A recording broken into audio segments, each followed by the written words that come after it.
Blessed and happy Wednesday to all of you, my dear friends, my dear brothers and sisters, my dear good people of God, faithful followers of the Daily Gospel Reflection with Father Jack. My dear kababayans, today is September 10, 2025, and today is Wednesday within the 23rd week in Ordinary Time Year C, and today's Gospel is from the beautiful and the wonderful account of the Gospel of Luke, chapter 6, verses 20 to 26. Jesus' words in today's Gospels reveal the radical nature of God's kingdom.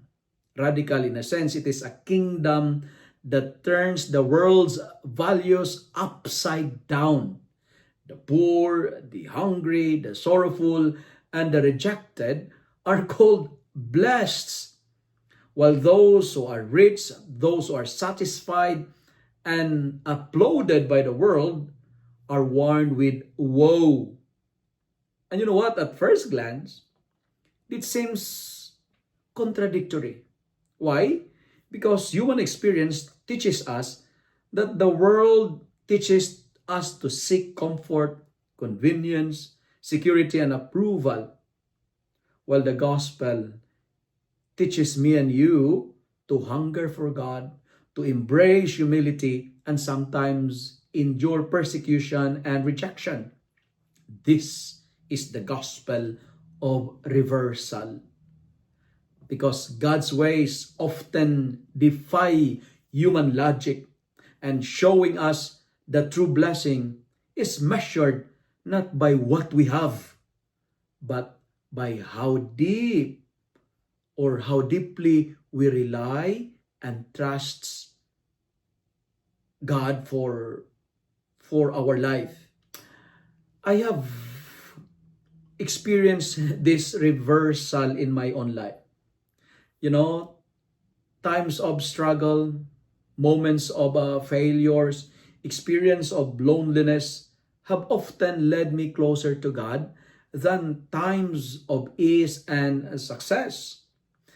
In moments of emptiness, I have felt the Spirit's presence more profoundly. In moments of loss, I have discovered treasures of compassion, experience of patience and faith I could never have gained in experience of comfort and convenience. The world may see weakness, poverty, or sorrow as misfortune, but in God's eyes, these are opportunities for grace and transformation. Living the gospel of reversal calls us to a radical trust in God. And it challenges us to measure success not by applause or possessions, but by love, faithfulness, and obedience. It invites us to find in humility, to find joy in humility.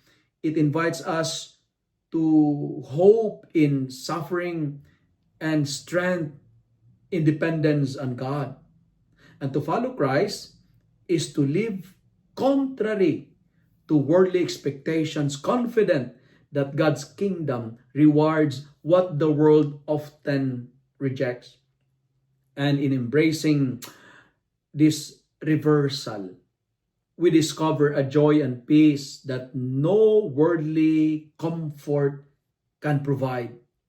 And you know what, my dear friends, my dear brothers and sisters, the gospel warns us that clinging too tightly to possessions can leave us spiritually empty, because true and authentic richness then lies not in accumulation but in communion with God and communion with others.